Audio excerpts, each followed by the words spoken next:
Hey guys, tonight we climb aboard a quiet little myth that starts with sunshine on the water, a suspiciously calm breeze, and a pirate crew who really should have minded their own business. This one's about Dionysus, god of wine, madness, and deeply inconvenient magic, and a bunch of sailors who made a mistake so legendary, even their descendants probably flinch at barrels of grapes. You find yourself aboard a creaky merchant ship. Or that's what it's supposed to be. The crew swears they're just humble traders, shipping amphorae and salted fish from port to port. But the hidden swords, the rope burns on your wrists, and the absolute absence of any legal paperwork suggest this is a pirate gig through and through. So here you are, you, the new guy, recently recruited via the classic "we knocked you out behind a tavern and dragged you aboard" method. It's not exactly the career path you imagined, but hey, the ocean's kind of nice once you stop vomiting. Today is weird. A few hours ago, your crew fished a stranger out of the shallows. Not shipwrecked, not struggling. Just standing there on a rock in the middle of the sea, smiling like he'd been waiting. He didn't fight. He didn't ask questions. He let them tie him up with a silk rope. Why you had silk rope, nobody knows, and now he's just lounging against a barrel of figs like he's on a cruise. Barefoot. Shirtless. Curly hair. Gold-streaked. Skin so perfect it looks airbrushed. You've seen a lot of sketchy things in this job. But this guy feels like a walking trap. And yet, no one else seems to notice. The captain is in a great mood. He keeps winking at the stranger and whispering to the first mate about ransom and island slave markets. Apparently, someone this pretty could buy the whole ship a new life in Thessaly. You glance at the helmsman, old guy, paranoid, always sniffing the air like a suspicious goat. Right now, his hands grip the tiller so tightly his knuckles are the color of yogurt. He mutters something under his breath. You lean in. Wind's all wrong, he says. Sea too quiet, and his too calm. You want to ask what he means, but a creaking groan from the mast cuts through the air. The stranger, the not at all panicking prisoner, smiles again. It's a slow smile, lazy and deliberate, like honey sliding off a spoon. Nice day for sailing, he says, and the words ripple somehow, as though they echo in more places than just your ears. The first mate laughs. See, even the prisoner agrees. The helmsman looks like he's about to throw himself overboard. Meanwhile, the rest of the crew starts noticing small oddities. The wine barrels down in the hold. They're leaking, but not with wine, with something thicker, redder, sweeter. The fig barrel the stranger's leaning against, sprouting tiny green shoots. You decide, for the record, not to touch anything today. Now here's a mainstream historical fact to swirl into your wine cup. Ancient Greek sailors genuinely believed the gods could walk among them in human form, especially if the weather got weird. There are records of entire fleets turning around because one dolphin flipped its tail wrong. Maritime superstition ran deep. Back on deck, the captain has officially lost the plot. He's singing sea shanties, trying to offer the prisoner a pier, and ordering the sails tightened even though there's no wind.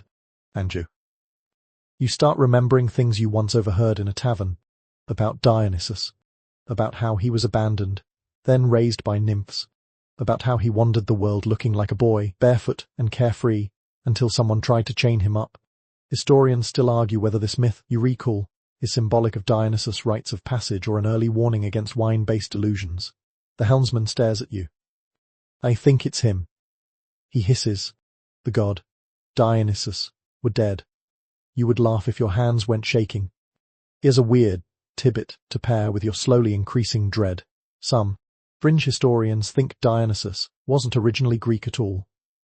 They argue he was imported from Thrace or even India, making him an outsider god, constantly trying to earn legitimacy on Olympus, which makes his love of punishment stories kind of personal.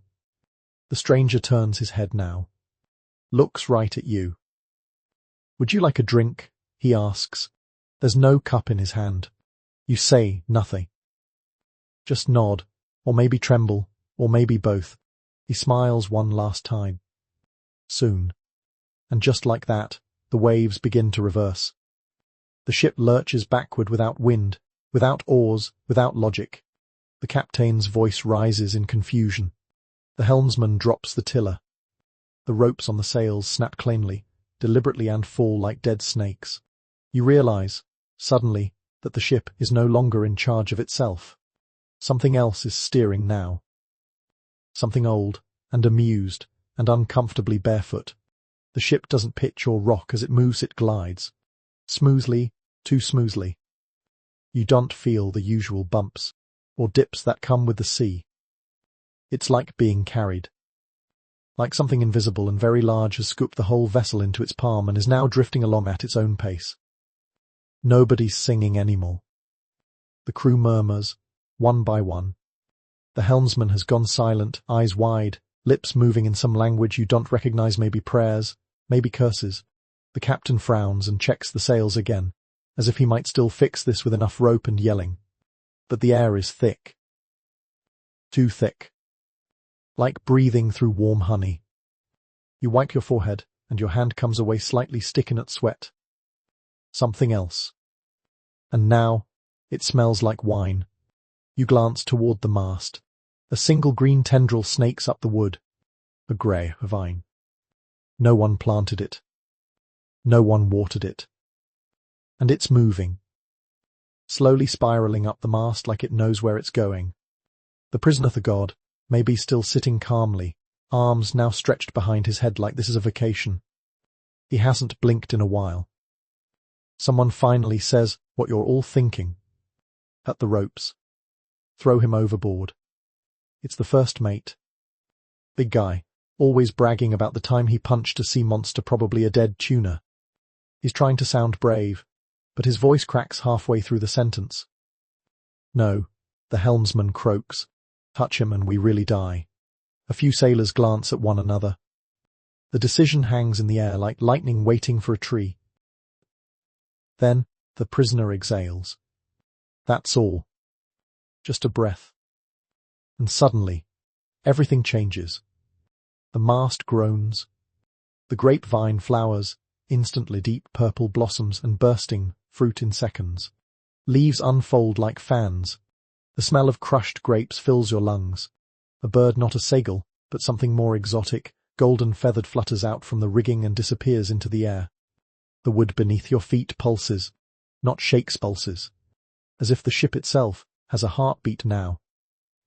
Someone whispers, we're inside a god's dream, and that's when the wine leaks up, from the cracks in the deck, from the seams in the barrels, from the grain of the wood itself. A slow, glistening rise of dark red liquid, like the ship is bleeding merlot. You lift your boot and see the print fill instantly with wine. Lug the barrels. Someone yells, but it's useless. The barrels are empty. The wine is coming from nowhere and everywhere. And now the air is sweet. Too sweet. Sickly sweet. You taste grapes on your tongue without even opening your mouth. Mainstream fact time. Dionysus wasn't just the god of wine. He was also god of epiphany, meaning sudden, overwhelming realization usually accompanied by madness. Ancient Greek theatre even had a special term, enthusiasmos, for divine possession. As in, when a god decided to wear your body like a weekend jacket. The first mate draws his sword. This is sorcery, he mutters, advancing toward the god prisoner. He'll cut him down, ransom be he doesn't finish the sentence. Because his boots slip. The deck is slick, not just with wine, but with something else, flowers. You can't tell when the transformation began, but the boards beneath your feet have started to change colour. What was pine is now bark. Greenish, veined, alive. The stranger stands. He doesn't raise, he emerges. 1 second lounging, the next is upright without having moved. His hands glow. Just a little. Just enough to make your bones remember stories from childhood. The ones about gods who don't forgive. He smiles. You should have listened to the helmsman. And the sails catch fire. Not with flames, with light. The sails bloom with hundreds of grape clusters, heavy and swinging, sprouting along the linen in seconds. Birds appear again, 3 of them, maybe 5 looping through the rigging, screeching in song. Somewhere. A flute plays. No one brought a flute. Here's your fringe tidbit. In some lesser-known versions of the myth, the god doesn't speak at all. He simply acts, a mute deity, whose wrath arrives in hallucinations and vines, where only those who understand symbology know what's happening. The others go mad trying to explain it. The crew stares, frozen. One sailor falls to his knees, sobbing into his hands. Another backs into the rail and vomits wine. And then, the god turns to you. Just you. What would you do, he asks softly, if the world stopped listening to you? You stammer. Or try to, but your lips are sticky. Your voice is buried under the weight of what you're seeing. He steps forward. His feet don't splash. They bloom. Every step leaves a burst of tiny white flowers, like footsteps from springtime itself. You wanted to be a pirate, he continues. You wanted freedom. And now you found a god.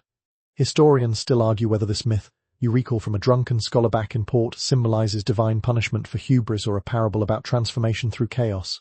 You're thinking it might be both. The god's hands lift. The sea around the ship starts to shimmer like heat, haze, but wetter. You squint and swear you see something beneath the surface. A tail. A fin. Two fin. But you'll wish it were sharks. You squint harder over the rail. At first, the shapes in the water look like shadows, slippery and formless. Then, you see them circle. Smooth arcs, tails flicking just beneath the surface. They're fast. Too fast. And wrong. The water doesn't move like normal around them. No splash. Just swirls, like the sea is letting them pass. One pops up. Not for air, these things don't need air. But for effect. It's sleek. Grayish blue. And unmistakably dolphin-shaped. But it has human eyes. Wired. What? Familiar. You lean over, and your breath catches in your throat. That's Petrus, the first mate. The guy who slipped earlier. Is not on deck anymore. Is swimming. You don't remember seeing him jump, but there he is arched back, flippers now where his tattooed arms used to be. His gold earring still dangles absurdly from what used to be his ear. You swear he looks back at you with that same scowl. Just wetter. Someone screams. You whip around. Another sailor dives overboard, clawing at his shirt, his skin. Ivy crawls up his chest. He's trying to outrun the transformation, like he can beat magic by swimming fast enough. But by the time he hits the water, his hands are flippers. The god stands calmly beside the mast, watching. You try to step back, but your boots stick. Not to the wine anymore, but to roots. The deck is no longer wood. It's a garden. Moss creeps between your toes. Vines wrap around the railing. Grapes dangle from the rigging. The ship is becoming a floating vineyard. A gentle voice murmurs in your ear, though no one is near you. They mocked me. It says, they stole me. They chose ignorance. You whirl around. Nothing.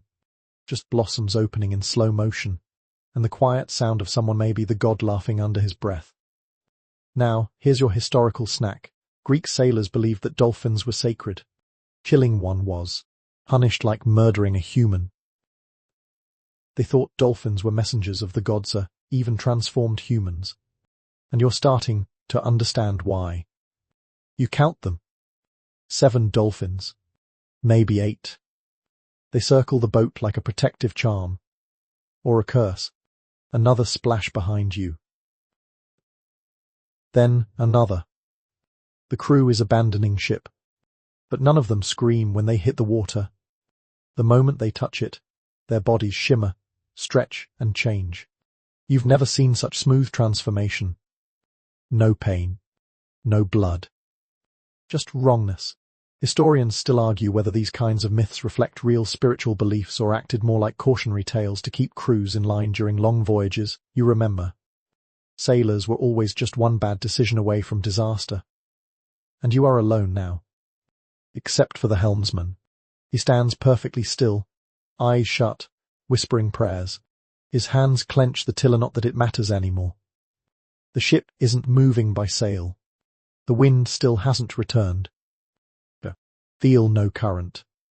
It's like time has stopped but the sea has not. And Dionysus. He steps toward you. Not menacing. Not angry. Just interested. You didn't jump, he says. You shake your head. You watched. You nod. Slowly. Do you know what that means? You try to speak, but your tongue is heavy. Your whole body feels dipped in syrup. The god raises a hand, not to strike, but to point outward. You turn. The dolphins have stopped circling. They're lined up now, in formation. Watching. Waiting. Their eyes human, their mouths stuck in that eternal dolphin grin that looks cheerful but now feels mocking. Fringe Tibet time, in an old, rarely retold version of the tale, one sailor survives not because he was brave, but because he hesitated. Dionysus, amused, spared the watcher, turning him into a priest instead. A servant. A reminder. The myth never names him. Maybe because you're not supposed to know what happens next. The helmsman suddenly falls to his knees. I believed. My lord. He whispers. I never doubted. Dionysus turns his head slowly. The vines retract from the helmsman's legs. His face glows faintly gold for a moment. Then nothing. He slumps, unconscious, peaceful. The god returns his gaze to you, and smiles. There's still time for one more lesson. The sky darkens, not like a storm, like a curtain lowering. You look up and see stars, not night stars, but weird stars, constellations that twist in spirals. One looks like a lyre wrapped in a snake. Another like a giant cup that tips and never spills. Then the ship lifts. Yes, lifts. You grab the rail instinctively, though your fingers dig into soft vines instead of wood. The ship rises not with sails, not with oars, not with logic. The sea falls away beneath you. The stars spin. You float, not in water, in something else. And Dionysus stands at the bow like this is just another Tuesday. Time to see what lies beneath the waves, he says, and the ship turns upside down. Except you don't fall. Gravity forgets itself. The sea becomes the sky. The dolphins leap upward, no, downward past you, twirling as they vanish into the void. A flute plays again. Somewhere distant.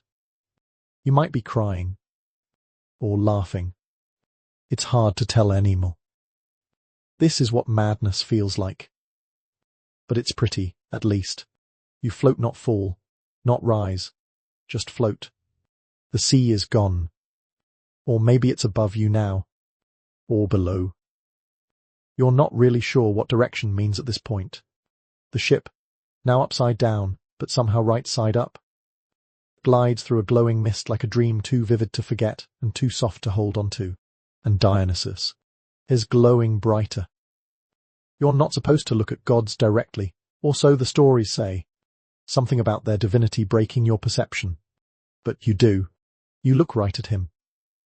His skin flickers with shifting pattern, sometimes marble, sometimes bark, sometimes starfield.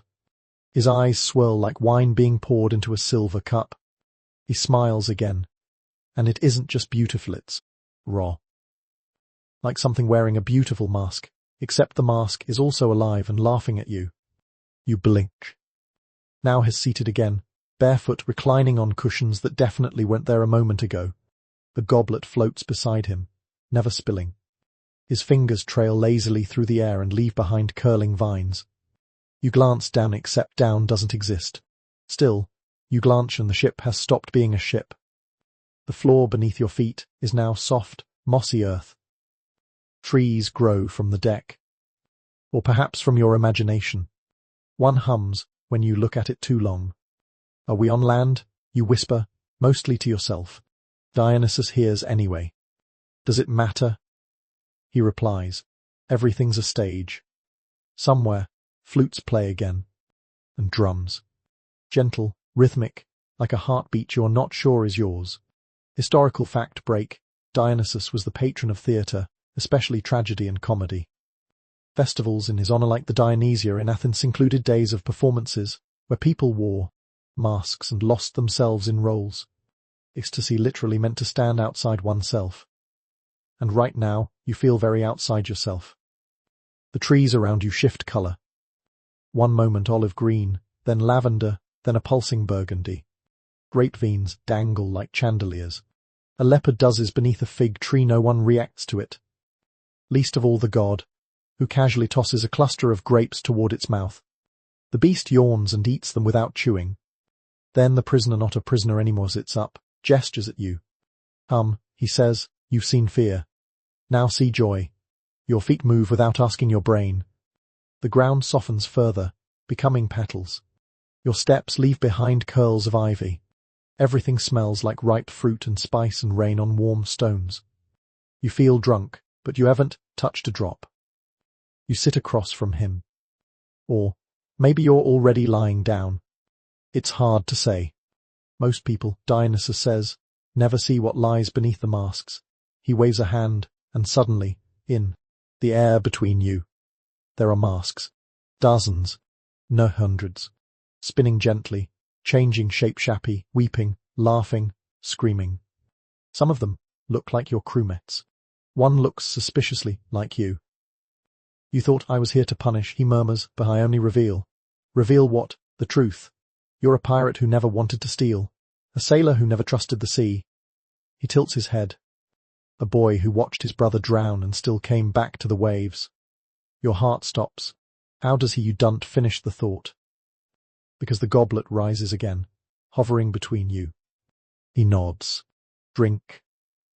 You hesitate. It's glowing. Of course it is. Purple deep as midnight, swirling without motion. You know, instinctively, that this is not wine. Not really. Not just wine. And here's your fringe tidbit. In ancient Dionysian mystery cults, initiates would drink a sacred wine that supposedly contained more than just alcohol.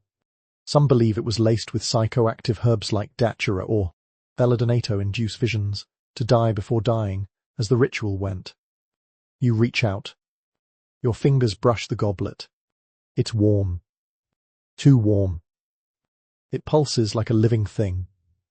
Historians still argue whether the pirate's transformation was a literal punishment, you recall, or a metaphor for spiritual blindness. Those who cannot see the divine become lesser creatures. You lift the goblet and drink. It tastes like, well, everything. Crushed blackberries, river water, cinnamon, ash. The moment before lightning strikes, the memory of a kiss you never had. A mother's lullaby in a language you don't speak. Rain on dry leaves. Ecstasy. Something else. You drop the goblet. It vanishes before it hits the ground. You fall backward. Or forward. Or inward. The god laughs softly. Now you see. The trees around you dissolve into constellations. The moss becomes fog. Your skin feels like it's turning to barca silca, nothing at all. The stars spiral. You hear music, distant and rising. Women's voices. Laughing. Wailing. Chanting. The Maenads. Dionysus' wild followers. Frenzied. 3. Dangerous.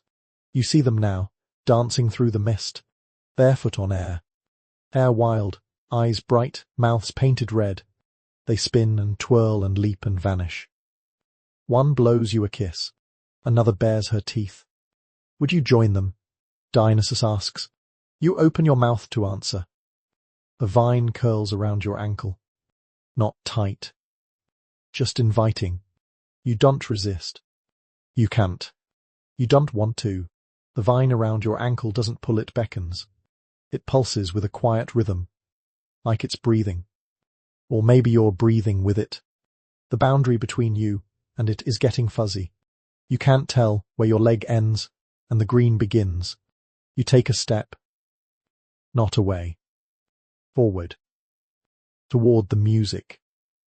Toward the Maenads. They're clearer now, these women of myth and mystery. Some wear flowing robes that ripple like water. Others dance bare-chested with wreaths of ivy tangled in their hair. One carries a staff tipped with a Pynecanthersus, symbol of Dionysus, while another balances a shallow bowl of wine atop her head like it's the most natural thing in the world. They move as one but never touch, each in her own orbit, yet somehow synchronized.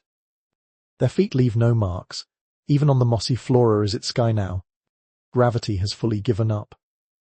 One Maynard spins toward you, eyes gleaming. She tosses a cluster of grapes your way. You catch it without thinking. The moment you do, the fruit shrivels in your hand, evaporating into sweet-smelling dust. The giggle echoes from somewhere just behind your ear. You turn. No one. You're getting the sense that time doesn't really happen here.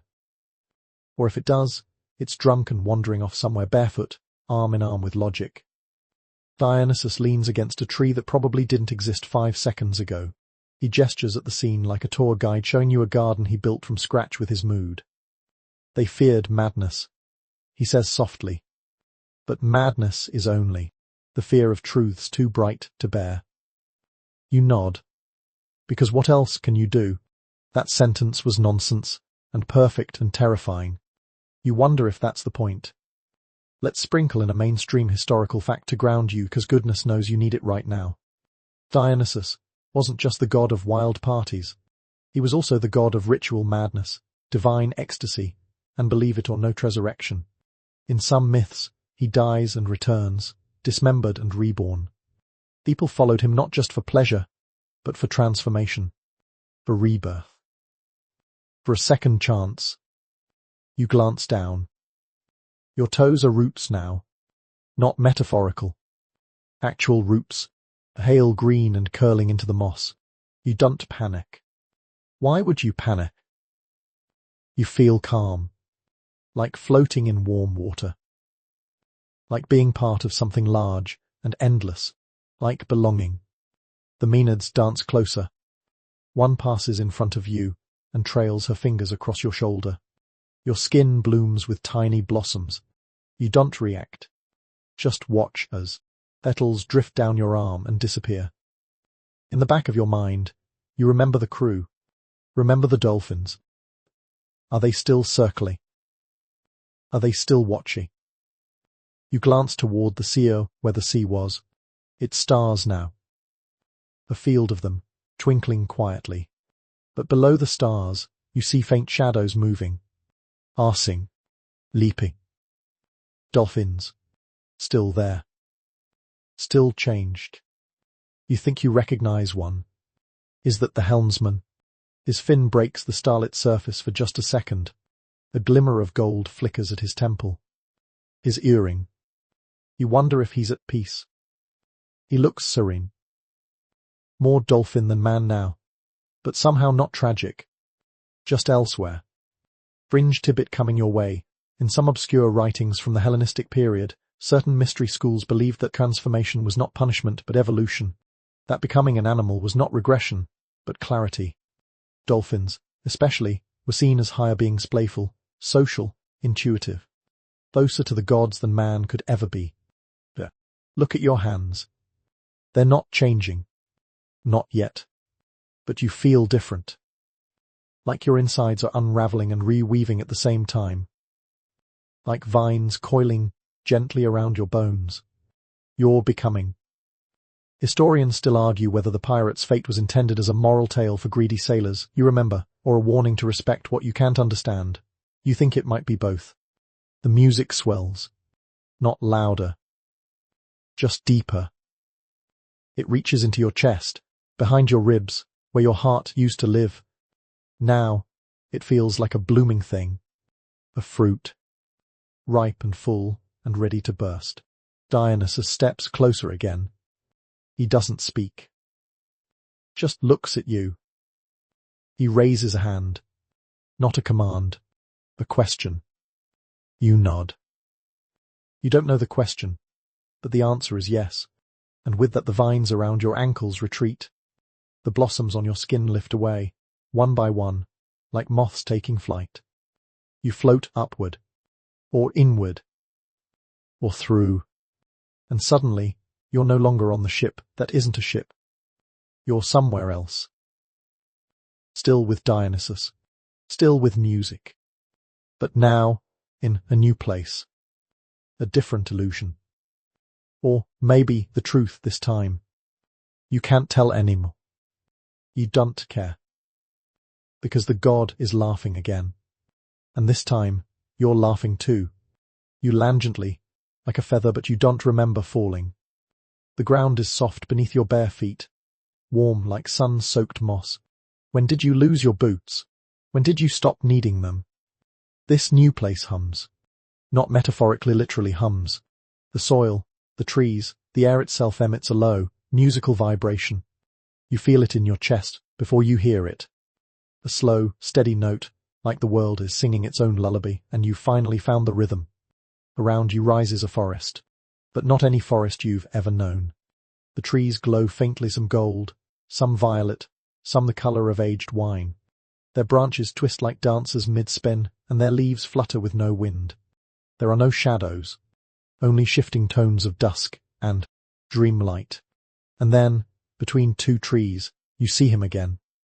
Dionysus is walking now, barefoot as always, trailing one hand along the bark like his greeting old friends. His hair is tangled with ivy. His robes, are they ever robes, shimmer like liquid grape skin. He glances at you, and his smile is no longer mysterious. It's familiar. Come, he says, without sound. So you do. You walk behind him through the ever-twilight. The ground rises and falls like a slow breath, and every now and then, a tree bends slightly as if bowing to him. Or maybe to you. It's unclear where you end and this place begins anymore. From somewhere above, petals fall. They don't hit the ground. They hover mid-air, dancing just out of reach like memories you can't quite hold on to.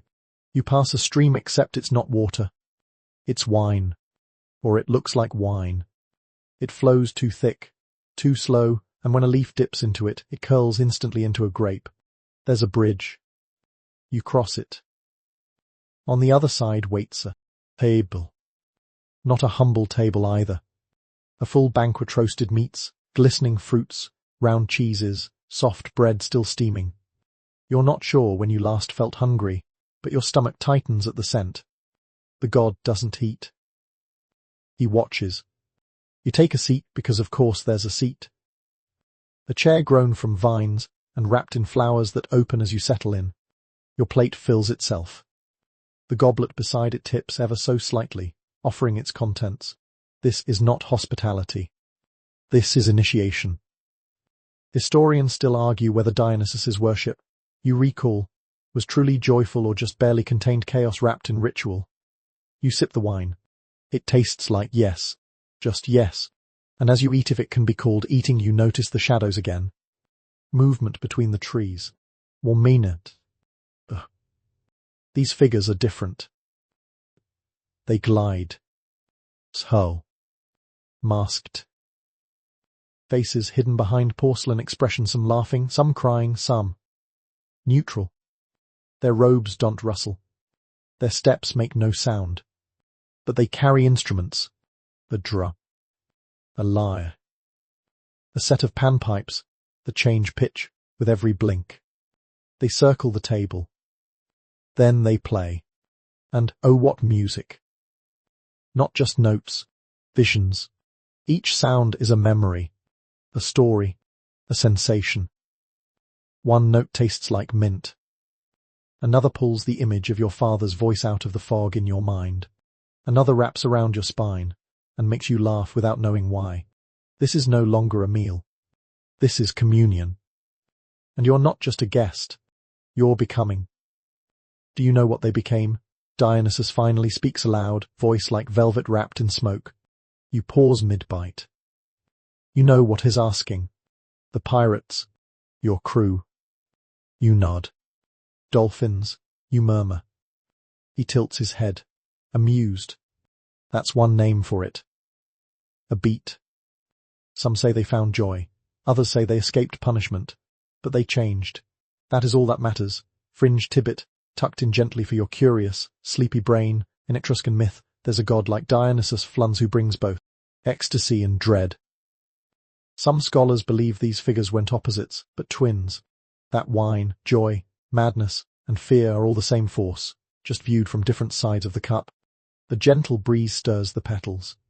They begin to fall faster, now, catching in your hair, clinging to your shoulders.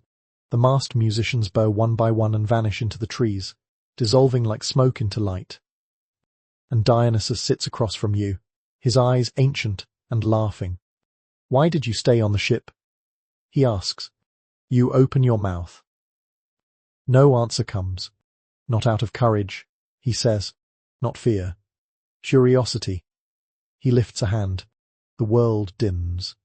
The banquet fades. You're standing again. Back on the ship.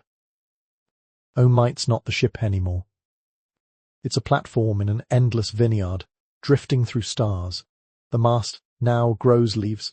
The sails are vines. The deck hums like a heartbeat. Your feet are still bare. The roots have left, but something in you still remembers them. You're not afraid.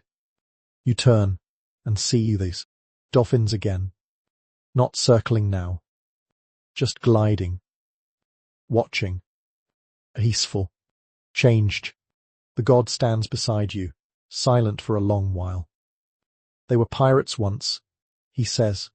Now they are messengers, creatures of laughter, of grace, not lesser, not punished. He places one hand on your shoulder. Some stories say I cursed them. Another smile. Others say I freed them. And for once, you believe both. You stand beside him, Dionysus, no longer just a rumour whispered in wine halls, but a presence beside you, warm and vast and humming with secrets. The vineyard ship sways gently beneath your bare feet, no sails, no oars, no anchors, just drift, just motion, just being. He points. You follow his gesture across the sky, or is it sea? Until you see them again, the dolphins. Once crewmen, once men. Now gliding effortlessly through waves of stars, their sleek bodies catching the light like silk. One flips. Another spins. And you swear you hear laughter. Not cruel. Not lost. Just joyful. Liberated. Then Dionysus says something strange.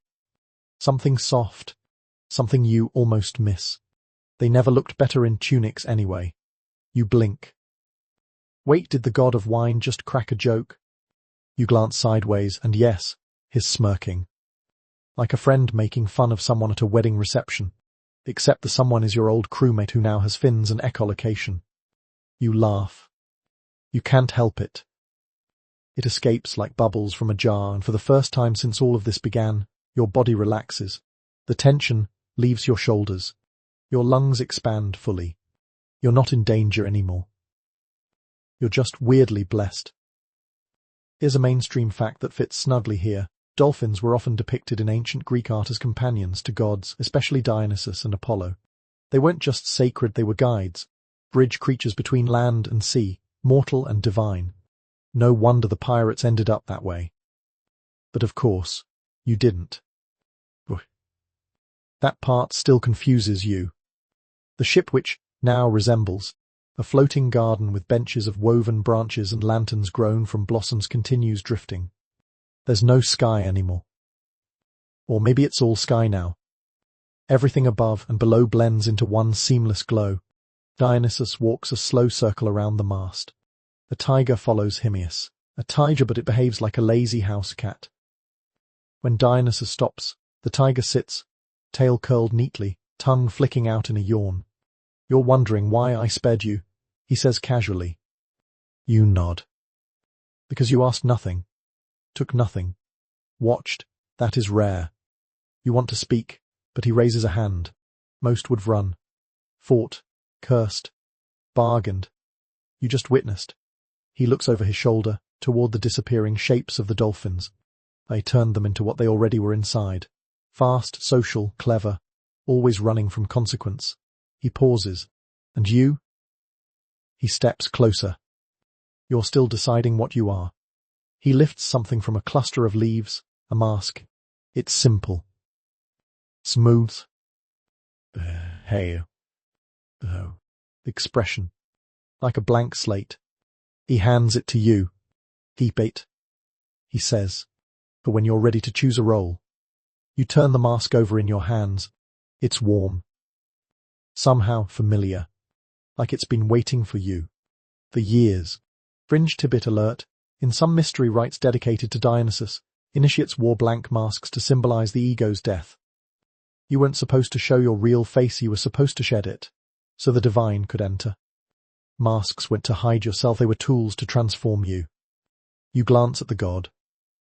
He's already walking away again, sipping from a goblet that refills every time he swirls it. You call after him, not loudly. Just enough. What am I now? He doesn't stop. Just calls over his shoulder, something new. That's the point. And vanishes behind the grape veins. You sit. Or, the ship makes you sit. The bench curls around you, vines parting politely to let you settle. The mask rests in your lap, and the soft hum of the ship garden sings through your bones. Somewhere, very far away, you remember being afraid of him. Of this, of gods and punishments and wine that talked back. You aren't afraid anymore. You've been afraid, and now you've passed through it. Historians still argue whether Dionysus was ever truly accepted on Olympus. You recall. He wasn't born there. He didn't belong, but he carved space anyway. Through madness, through joy, through being different. You lie back against a cushion of moss. The stars blink overhead. One falls. You don't make a wish. You've already been given something. And you still don't know what it is. But it's yours. The stars dim, but not because the light fades, because your eyes begin to close. Not from sleep. From something deeper. A kind of surrender. Your body is still. Your breath steady. And yet your mind drifts forward, like the ship that isn't a ship, floating toward a place beyond explanation. And then, suddenly movement. The garden ship tilts. Not in warning, but in invitation. Rise, mask still in hand, and step toward the bow. The vines part for you like a curtain, revealing a trail. A road. More like a ribbon of mist, curling into the sky, threaded with starlight and petals. Dionysus is already walking it. Barefoot, naturally. And behind him, a chariot. Not the kind drawn by horses. By leopards. Yes, leopards. 2 of them. Silk-muscled, dappled with moonlight, padding in perfect rhythm, their eyes glowing green and far too wise for animals. Draped across their shoulders are strands of pearls and vines. Bells jingle lightly as they move like distant laughter. Dionysus climbs aboard like he's done it 1,000,000 times, which, let's face it, he probably has. He turns. Gestures. You coming? You hesitate. As anyone would when invited to ride in a flying jungle cat chariot driven by a wine god who may or may not have rewritten your identity. But curiosity has been your compass this whole time. You step forward. The floor rolls beneath your feet, and the air tastes like mint and honey and danger. But you don't stop. You climb into the chariot, your hand brushing one of the leopards as you do. Its fur is impossibly soft. It purrs. You feel the purr in your bones. The god doesn't speak. He doesn't need to. He raises his goblet. Again, not to drink, but in salute. Then the leopards leap, and everything changes. You leave the ship behind, not descending, not ascending, just departing. Through mist, through memory, through layers of dreams you didn't know you had. The sky around you bends. Colours fold inward. The clouds turn into flocks of birds, then scatter into confetti. For a heartbeat, you think you see a city, and the clouds a party in full swing, dancers made of smoke and joy. Then it's gone. The chariot doesn't fly, it flows, glides on a road made of echo and rhythm, unrolling as you travel. The stars flicker around you in new constellations. One looks like a man lifting a cup, another like a woman cradling a lion. Where are we going? You ask. Dionysus doesn't answer directly. He says, everywhere. Pause. Or nowhere. Then he laughs, and you laugh too, because honestly, what else can you do? Mainstream historical check-in Dionysus' chariot, drawn by exotic beasts, wasn't just for show. It was symbolic of triumph over chaos. Many myths describe his return to Greece after roaming foreign lands, arriving in divine style, often drunk, always unstoppable. Processions in his honor were wild, noisy, theatrical. Think Mardi Gras meets mystery cult. You pass a cloud shaped like a theatre mask, another like a fig. Another that might be your mother's face. Ugh. That's the wine talking. Right. Here's a fringe tidbit to swirl around your thoughts. Some scholars believe the chariot ride represents the soul's journey after death. That Dionysus doesn't just free you from fear, he ushers you through transformation. In some early Orphic texts, he's even called twice born, a guide through both life and what waits after. You cling to the edge of the chariot, wind rushing past, though there's no wind. The mask is still in your hand. You're not sure why you haven't put it on. Maybe you're afraid of who you'll become when you do. Dionysus glances at it, then glances at you. Soon, he says. No pressure. You pass over a field of clouds and see dolphins swimming below, still following, or leading. One of them leaps and turns midair before disappearing again into the mist. You hear a tiny echo, a giggle, a song. Or maybe it's just your own heartbeat, finally syncing with the rhythm of this strange new place. Historians still argue whether this chariot myth, you remember, is meant to represent divine arrival, a metaphor for altered states, or simply a story someone made up after one too many cups of fermented pomegranate. Dionysus raises one brow. You think too much. You smile. Air's not wrong. The mist thins. Below, a shoreline appears, gagged cliffs wrapped in ivy, beaches of crushed rose petals, and waves that shimmer violet in the moonlight. The leopards slow. The chariot dips. You are descending. But not toward danger. Not toward punishment. Toward a threshold. And something waits on the other side. The leopards land as gently as falling feathers, their massive paws making not a sound on the petal-soft beach. The chariot settles into place with the sigh of silk, and for a moment everything is quiet. No flutes, no bird song, no humming vines. Just the breeze, which smells of crushed jasmine and wild grapes. You step off the chariot and feel your toes sink slightly into the beach. It's not sand beneath your feet, it's petals. Thousands, maybe millions. Pale pink, deep crimson, dusky violet. Each one warm, like they remember the sun. Dionysus stretches like someone waking up after a long nap. He yawns, then drops gracefully into a cross-legged sit at the base of a flowering olive tree that wasn't there a moment ago. Wave arrived, he says simply. You blink. Where is this? He gestures with his goblet, sloshing a perfect arc of wine that doesn't spill a drop. Wherever you need it to be. You're about to ask for clarification when you hear music again. But not from above. From below. You look down.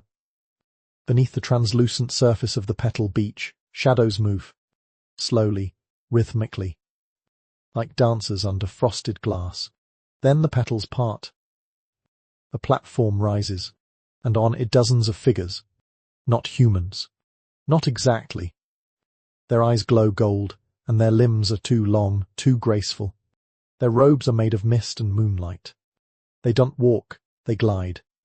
Some hold cups, others tambourines. A few carry vines wound around staffs, just like the Maenads. But these aren't Maenads. These are something else. They begin to dance. It's slow. Ceremonial. You don't hear music so much as feel it drumming gently in your ribcage, vibrating behind your eyes. One dancer twirls, and as she does, the stars above shift slightly. Another claps her hands, and a flower blooms at your feet. You are watching a ritual, and then you realize you're in it. The dancers open a circle and beckon. You. Of course you. Dionysus doesn't even look at you. He knows you'll go. You step forward, barefoot, the petals kissing your heels. As you enter the circle, the music deepens, layered with flutes and soft whispers in a language you don't know but recognize anyway. And you dance. Badly at first. your limbs stiff, your steps unsure. But the others don't mock. They smile. They adapt. They catch you when you stumble. And soon, you stop thinking. You just move. The earth spins beneath you, or maybe it's your heartbeat. You throw your head back and laugh, and the stars above shimmer in time. Mainstream fact-check: Dionysian rituals, especially in mystery cults, often included ecstatic dancing. It was believed that through rhythmic movement, music, and altered states, worshippers could shed their mortal identities and glimpse the divine. Catharsis, a cleansing, was not just emotional, but spiritual. You feel it. A lightness, like something heavy has quietly slipped from your shoulders without needing permission. The dancers shift again, narrowing the circle. You find yourself in the center now. They chant. The wind picks up, not harsh, but charged. Dionysus is still at the edge of the clearing, smiling. His tiger lounges lazily beside him, licking a paw as if none of this is unusual. And then one of the dancers steps forward and holds out her hand. In it, your mask, still blank, still smooth. You forgot you weren't wearing it. Now, you ask, voice barely above a whisper. She nods. Fringe tidbit: in some versions of Dionysian lore, to wear the mask was to shed, eager not to hide, but to become a vessel, to put on the face of the unknown. In theatre, it meant stepping into a role. In ritual, it meant allowing the divine to speak through you. You raise the mask and place it on your face. The world doesn't vanish. It clarifies. Suddenly, everything is in focus. The patterns on these dancers' robes, the way the stars hum, the way the petals curl just slightly as they touch your skin. The mask breathes with you. It fits, like it always belonged. And then silence. Complete. Still. The dancers freeze. Even the wind stills. You turn, slowly, and see yourself. Standing there, outside the circle. No mask. Just you. The you who first boarded the pirate ship. The you who didn't understand. The you who still thought survival was just about eating and sleeping and not getting stabbed. That you is watching. Head tilted. Curious. But fading. Slowly. You blink. And it's gone. You look down at your hands. They're glowing. Not like light. Like meaning. Like recognition. Historians still argue whether Dionysian rituals were about transcendence or theatre. You recall. Whether the initiates became something more or just learned to pretend better than anyone else. You smile behind the mask, because you know now. You became. The dance has ended, but the echo of it thrums through your body. Every part of you feels attuned, as if you're vibrating in harmony with the moon itself. You stand at the center of the petal-covered platform, still masked, still glowing faintly from within, and yet completely still. No more movement. No more steps to follow. Just presence. The others bow, not low, not submissive. It's a bow of recognition, of shared truth. Then, without a word, they begin to dissolve, not into smoke or shadow, into light. One by one, the dancers fade into soft glimmers that float upward like fireflies with purpose, spiraling into the sky, joining constellations that you now recognize for what they are: stories. Every star, a name. Every orbit, a memory. And perhaps somewhere up there one of those stars is now yours. You're alone again on the platform. The beach stretches wide around you, though it seems quieter now. The petals have stilled. The breeze is faint. The air carries the hush of a theatre after the final curtain. Dionysus appears beside you. No sound, no flash. Just there. Is not smiling this time. Is looking at you. Soft, proud, something like sorrow in his eyes. Do you feel it? He asks. You nod. You don't know what it is. But you do. He places his hand on your shoulder. And for the first time, you see his mask. Not physical, not worn, but they're like a shadow just behind his face. You see the madness, the joy, the punishment, the mercy, the child left on a mountain, the god wandering foreign lands, the man who is never quite welcome at the feast, but who makes it unforgettable anyway. You think gods are born, he says, but were made. Again and again. A pause. Just like you. You think of your crewmates, of the dolphins still leaping in distant waves, of the first mate's boots, of the helmsman whispering old prayers, of how they reacted, of how you watched. Mainstream moment. In many retellings of this myth, the pirates are punished for their arrogance, for kidnapping a god, for trying to profit off the divine. But in some versions hidden between verses and carried in oral traditions, and sailor is spared. The one who doesn't fight, who sees the truth too late but doesn't run from it. You're beginning to think that's you. And now Dionysus is handing you something. It's not the mask, not the goblet. A small flute. Plain. Wooden. Etched with ivy. You turn it over in your hands. It hums faintly, like it's been waiting for you. To remember the rhythm, he says. Fringe Tibet, followers of Dionysus, believed music was not just celebration, it was navigation. It helped guide the soul, unlock memory, loosen the ego. Many ceremonies began and ended with a single note played alone, to signal transformation had occurred even if no one spoke of it. You place the flute gently inside your robe, or maybe into the folds of the dream. It's safe either way. And then the god leans in closer, so close his forehead nearly touches yours. Now, he says quietly, you must choose. The world shifts, not violently, not even visibly, but deeply, like the tide turning under your feet. In the distance, two paths appear. To the left, the wine-dark sea, with a small wooden boat bobbing gently at the shore, its sail quiet and plain. A paddle rests inside. Nothing magical, nothing threatening, just real. To the right, a staircase of vine-covered stone, winding into the mist, where faint music still lingers. The path of the eternal rivel. The dance that never ends. The place where masks become faces and the line between myth and man disappears forever. Dionysus does not point. He doesn't nudge. He waits. Historians still argue whether the lesson of this myth, you think, is about punishment, transformation, or the freedom to choose one's fate. You look down at your feet. Your toes are no longer roots. Your skin. Just skin. You are yourself. Or maybe something better. You reach up and remove the mask. It comes off easily, like exhaling, like shedding a skin that served its purpose. You look at it, then look at the paths, and you choose. You step forward. The choice is yours, and whatever waits joy, peace, memory, home it will meet you with open arms.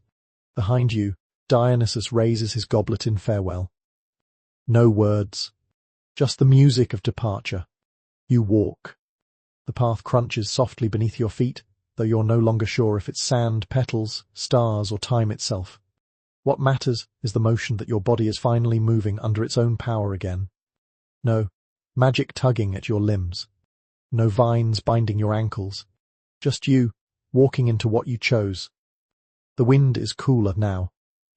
Not cold. Just alert. Like it's waiting to see what you'll do next. You look behind you once. The figure of Dionysus is already gone. No footsteps. No wave. Just absence. Like a dream dissolving with the morning.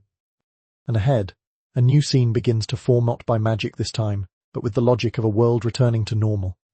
Or pretending to. The sea stretches ahead, vast and quiet. The same wine-dark water from before, though now it feels different. Less like an abyss, more like a mirror. The boat waits for you, bobbing gently, its single oar tucked neatly across the seats. You climb in. It rocks softly, and when you grip the oar, it feels oddly natural. Like you remember how to do this. Like your muscles, long unused, are eager for simplicity, for work. You begin to row. The rhythm is slow, gentle. The water parts like silk beneath the wood. The only sound is the lapping of waves, and far behind you, the fading hum of flutes like music you can almost remember, but not quite hum. As the shore recedes, your thoughts drift, and for the first time, they drift freely. No visions, no voices, just thoughts. You wonder, were the pirates always doomed? Or did they become dolphins not as punishment, but as release? Historians still argue whether Dionysus represents chaos, recall, or a strange form of balance, a divine disruption that forces truth to the surface. You look down at your reflection in the water. Your face is your own, and yet not. It's clearer, softer. The edges have changed. You see a steadiness in your eyes now, a kind of quiet knowledge you didn't have before, a reminder of things learned the hard way, of gods met on strange seas. Above you, gulls cry out. Real birds, not spectral flutes, not hallucinated tigers, just seagulls, wheeling in the morning air. And that's when you realize he's morning. The sun is rising. Gently. Kindly. Not the sharp glare of noon or the blood-orange fire of dusk. This is the first warmth of day, soft gold spilling across the sea. It kisses your arms, your cheeks, the tips of your fingers. For a moment, it feels like absolution. You close your eyes, breathe in the air. Salt. Damp wood. The faintest echo of grapes on the breeze. And in that moment, you feel it, you're back, in the world, but not as you were. Here's a lesser-known tidbit to row along with. The few ancient texts that explore Dionysian initiations often describe a return, a going home, but the initiate is never the same. Some are said to hear the music forever after. Others see vines growing in their footprints. A few never speak again, as if words are too small for what they now carry. You don't know what kind of returner you'll be. Not yet. But you feel something inside you has stretched and won't return to its old shape. You continue to row. The coastline emerges on the horizon. Real land, not made of dream petals or masked dancers. You see white buildings with clay-tiled roofs, the smoke of morning fires rising from chimneys, a village stirring, and something even stranger, familiarity. This is a place you know. You've been here before. Not long ago. Before the ship. Before the god. Before your world unraveled into stars. It's where you were taken. And now you're coming back. Not rescued. Returned. You pull the boat ashore. The sand is coarse, damp with tide. Your feet leave prints again. That alone feels surreal or tangible again. Solid. Weighted. Villagers approach. One by one. Cautious. Curious. Not afraid. A fisherman shades his eyes. A child tugs her mother's hand. An old woman mutters something to her goat. They stare. Not at your face. At your hands. You look down. Faint green vines trace your wrists, like tattoos drawn by memory. Not glowing. Not moving. Just there. A mark. A story. You raise one hand in greeting. The villagers relax. The old woman smiles. Someone brings you water. Someone else offers bread. You sit on a worn stone wall, breaking the bread slowly, chewing in silence. It tastes like dirt and effort. It tastes real, and yet you hear a whisper. Not a voice. A presence. Inside you now. The rhythm of the dance. The swirl of the goblet. The choice. Dionysus may have vanished, but you realize he hasn't left. Not really. You carry him now. In memory. In rhythm. In your bones. You drink water. You swallow the bread. You watch the village awaken. You don't speak. There's no. You've returned. But the journey hasn't ended. Not yet. The village breathes around you, calm and ordinary, almost insultingly so. Chickens cluck. The cart wheel creaks. Somewhere, someone sings a morning hymn off key. Children shout as they chase one another down the slope toward the olive groves. Life continues, as if nothing strange has happened. But you know better. You watch it all with quiet eyes, sitting on that sun-warmed stone wall, your makeshift breakfast of bread and water finished. You feel full not with food, but with knowing. As if your veins carry, not blood, but the memory of a myth you somehow lived through. A young boy with dirt-smudged cheeks points at your arm. Are those real? You glance down at the vine like markings still curled around your skin. They look natural now. Permanent. Like something etched there by time, not magic. You shrug. Kind of. He stares for a moment longer before nodding satisfied, somehow, and runs off. You smile. It's the first time you smiled without needing to. A man approaches. Weathered face. See stiff boots. You recognize him vaguely. He ran the docks once. Paid in fish, not coin. He peers at you, eyes narrowing. You from the ship that never came back. You tilt your head. He gestures toward the bay. One went out weeks ago, never returned. Folk say it was taken by pirates. Some say worse. You nod slowly. I was on it. He sucks his teeth. Didn't think anyone made it. He pauses. Then quietly you see anything strange. You meet his gaze. Long enough for him to see something behind your eyes. Not fear. Not madness. Something else. Yeah. You say. I did. He swallows. You going to tell it? You look out at the sea. The calm waves. The faint shimmer of sunlight on water. And you know, no matter how many times you tried, no one would believe it. You chuckle, more to yourself than to him. Nah. And for now, that's enough. Mainstream history moment. There are ancient records fragments, mostly of sailors who returned from divine encounters unable to describe what they'd seen. Some were revered as prophets, others were exiled. One even lived in silence for 20 years before carving a full epic into a stone wall, then vanishing. You wonder what kind of returnee you'll be. You wonder if you even want to stay here. That night, you lie under an olive tree.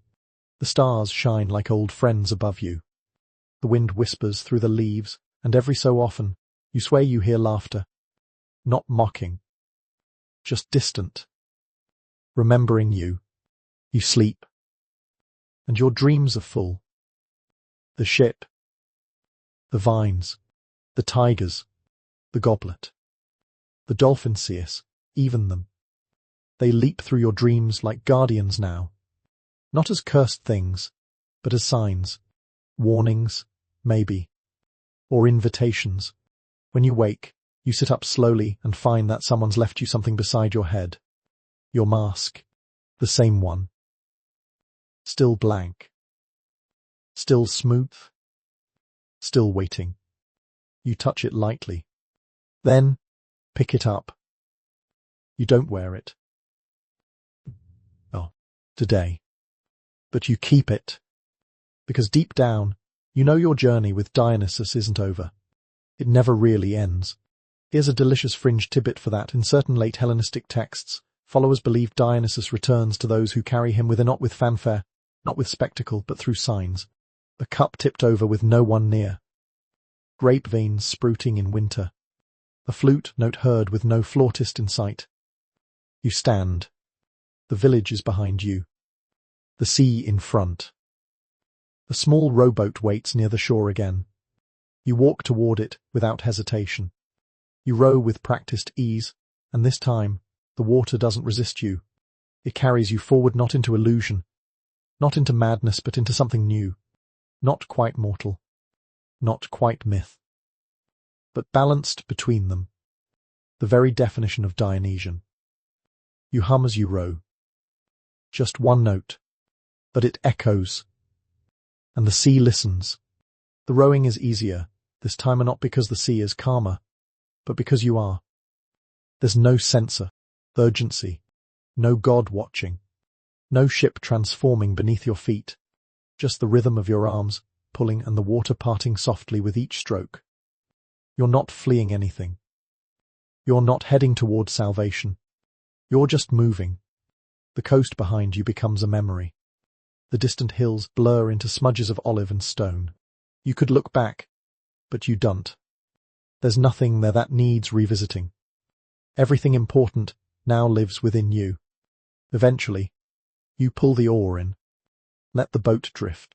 You lean back, hands behind your head, and let the sunlight kiss your face.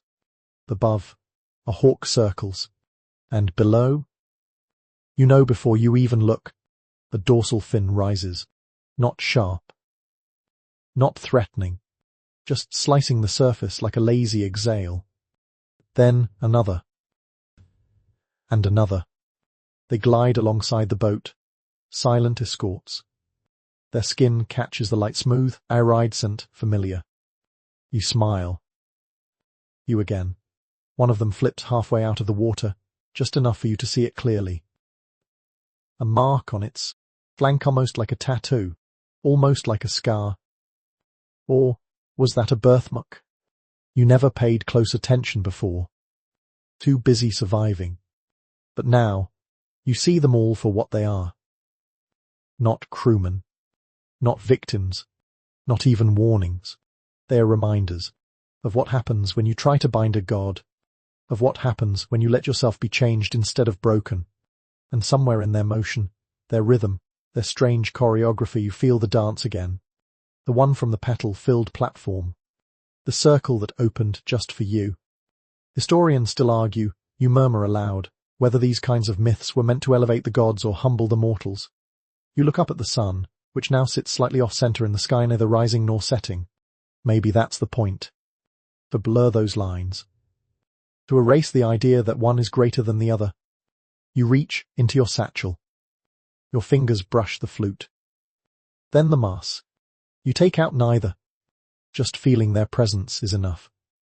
They are tools now. Symbols. Reminders that you belong to something larger, but also, somehow, more intimate. Fringe moment incoming. In some fringe cults, Dionysus was believed to dwell inside the believer, not merely as a spirit, but as a co-identity. You didn't worship him, you fused with him. Worship wasn't praise, it was transformation. You stare at the water. Let the image of yourself drift on its surface. The new face. The new shape. You don't know what you are anymore. But you do know you're not lost. Not even close. A shape appears on the horizon. The harbour. Modest. Still. You recognize it not because you've been there, but because you belong there. And not forever. Just for now. The dolphins peel away before you reach the docks. One does a final loop and slaps the surface with its tail, a gentle farewell. Not a goodbye. You step ashore. Your feet are firm. The harbour is quiet. No welcoming crowds. No dramatic music. Just fishermen tying nets, a dog barking, someone yelling about figs down the lane. It is gloriously mundane. You walk the street. No one looks twice at you. And that's when you realize you've crossed back over. You've returned to the world. But you are not of it. Not entirely. And that's okay. You feel the mask pressing gently against your ribs where it rests. The flute shifts slightly with each step. No miracles. No fanfare. Just a life waiting to be lived. With a little something extra folded into your chest like a second heartbeat. Maybe one day, when the vines grow again or the grapes whisper riddles in the wind, you'll feel the call. Maybe Dionysus will come for you again. Or maybe he never really left. You walk on. The world doesn't need to know what you've seen. You carry it quietly. Like a secret. Like a song. The harbour fades behind you as you move inland, past stalls stacked with late-season figs and dusty amphorae filled with oil. The road bends through quiet olive groves, golden leaves whispering like an old woman sharing a secret. You pass a shepherd napping beneath a cypress, his crook balanced across his chest. Nothing stirs. Nothing hurries. You could live here. Maybe you will. But today, you just walk. Your steps are unhurried, even though the air seems to pulse faintly with meaning, with possibility. You pass a weathered shrine on the road, a small stone alcove with a faded statue. Apollo, you think. Or maybe Hermes. Someone left a bunch of grapes at the base. Already rotting. Already sweet with flies. You smile. Of course they did. As you keep walking, a group of boys runs past, chasing each other with sticks and shouting something about monsters. One of them bumps into you, stumbles, and stops. He blinks up at you. Then tilts his head. You a traveller. You nod. You look like you've seen weird stuff. You laugh. You have no idea. He grins and bolts off after the others, yelling, he's probably a sorcerer, with the kind of joy only children get to yell in full daylight. You continue. The path narrows now, leading into a quiet village square. Chickens, market stalls, a lazy dog stretched across sun-warmed stones, and a tavern, of course. You step inside. The scent hits you first: spiced meat, sour wine, old wood. A lute strums lazily in the corner. The few patrons glance up, give you the once-over, then go back to their mugs. No one gasps. No one points and says, "Hey, you were turned into a dolphin, weren't you? Perfect." You take a seat near the back, where the wall is cool and the light is soft. The tavern keeper, a woman with strong arms and a white apron stained with fig, sets down a clay cup without asking. You sniff it. Wow. Of course, from the last harvest, she says. A little sour. You raise the cup. That's how I like it. You sip. It tastes fine. Not divine. Not transcendent. Just good, honest, astringent wine from a modest vineyard. You close your eyes and let it sit on your tongue. And for a moment, just a flicker, you swear the vines are humming again. That same soft, distant music. But only for a moment. Then it's gone. Mainstream historical moment to swirl with your sip. Dionysus was a polarizing figure among the Greeks. To some, he was divine liberation. To others, a dangerous outsider who blurred lines that were supposed to stay firm between male and female, sanity and madness, life and death. And maybe that's what makes him unforgettable. You finish the cup slowly. Savor it. A man nearby begins telling a story. Something about a shipwreck. About a god in disguise. You hear names you recognize. Places you pass through. But the story is wrong. In this version, all the pirates die. There's no transformation, no mercy, just a burst of vines, a roar, and screams swallowed by the sea. You want to correct him. You almost do. Then you smile. Let him tell it. Let the story drift, shift, ripple like waves over time. That's what myths do. They change.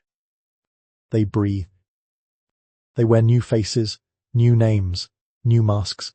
Fringe tidbit for your growing wisdom. Some ancient cults of Dionysus would retell his stories in fragments on purpose. Never the whole thing. Just pieces. Because the god, they said, could never be captured in one tale. Only glimpsed. Only felt. You rise and leave a coin. Step into the evening. The air smells of fig smoke and baked bread. You walk toward the edge of the village, where the olive trees return. You feel the mask inside your bag. The flute. Both warm now, as if responding to something distant. You don't play the flute. Not yet. But you know you will.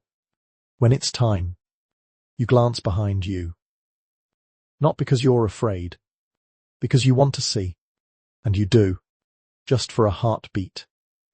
Dionysus, leaning against a tree, wreathed in shadow and ivy, wine dark eyes glinting in the fading light.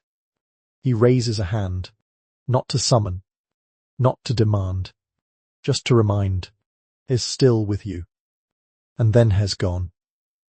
But the feeling remains. Night arrives not with thunder or visions, but quietly, as it always does. The sky deepens into shades of navy, and ink, stars lighting up one by one like tiny eyes blinking open. The olive trees sway gently in the breeze, their silver undersides catching moonlight like coins in the dark. You've made camp just beyond the village, nothing elaborate. Just a blanket, your satchel, and the sounds of insects humming lullabies in the brush. You lie back on a soft patch of earth and exhale, your body sinking gratefully into rest. For a long moment, nothing happens, and it's perfect. No flutes, no glowing gods, no dancing vines. Just air. Just peace. You reach into your bag and pull out the mask. It still fits neatly into your palm. Still smooth, still cool to the touch. The faintest trace of ivy along the edges, like it's growing ever so slowly. It reflects the starlight in a dull sheen. You set it beside you on the grass. Not discarded. Just near. And then, almost without thinking, you draw out the flute. You haven't played it yet. You've held it. Felt its hum. But you've never dared put it to your lips. Until now. You raise it. Breathe in. And let out one soft, clear note. It cuts gently through the night like the edge of a feather, lifting into the air with barely a sound. The note isn't haunting or magical or divine. It's simple. Honest. Yours. The gift returned. Not borrowed. Somewhere in the woods, a night bird answers with its own melody. You don't smile. You don't cry. You just breathe. Mainstream historical close-up. Some scholars suggest Dionysus is the god of liminality, the threshold between two states, life and death, sanity and madness, mortality and divinity. He doesn't destroy the line, he makes you see it. Then he hands you a cup and asks whether you want to cross. You did. And you did. And know where you are. Changed. Still human. But with roots deeper than most, you lower the flute. The trees go quiet. Even the insects seem to pause. And in that hush, you realize something. You're not just the sailor who survived. Not just the one who watched. You're the one who remembers. The one who can tell the story, not to boast, not to warn, but to witness. The mask and the flute are tools, yes, but so is your voice. One day, you'll tell the story, maybe to a curious child who finds you by a fire, maybe to a stranger in a tavern who asks too many questions, or maybe to no one at all. Maybe just to the wind. That's fine too. You lie back again. Look up at the stars. You find one, just one, that shines a little brighter. Maybe it's nothing. Maybe it's him. You close your eyes. Not from exhaustion. From trust. And the earth breathes with you. You feel the rhythm of the earth beneath you, now slow, deep, steady. The trees sway gently in the breeze, brushing against one another like whispers in the dark. Somewhere, a night animal stirs, steps lightly, pauses. The stars blink overhead, ancient and unmoved, their soft light falling over your resting body like a blanket woven from memory. You are safe here. You are not in the dream anymore, but you are not entirely outside it, either. The air still tastes faintly of wine. The earth still hums with something older than language. You carry the journey now, not on your back, but in your bones. The god is gone. But the story is not. You'll return to it. Someday. Maybe in sleep. Maybe in song. Maybe in the quiet pause between breath and thought. Myths don't end, after all. They just settle. Fold themselves into our chests and wait. Gently. Patiently. So let your shoulders soften. Let your breath slow. Let your limbs grow heavy and still. You're not sailing anymore. There's no need to row. No vines to fear. No tiger watching from the deck. Just you, the grass beneath you, the wind around you, and the memory of a god who once offered you a cup and smiled when you drank. Sleep now. No need to dream anything at all. You've already wandered through one, and it will be waiting for you if ever you return. Good night. Sleep well. You made it home.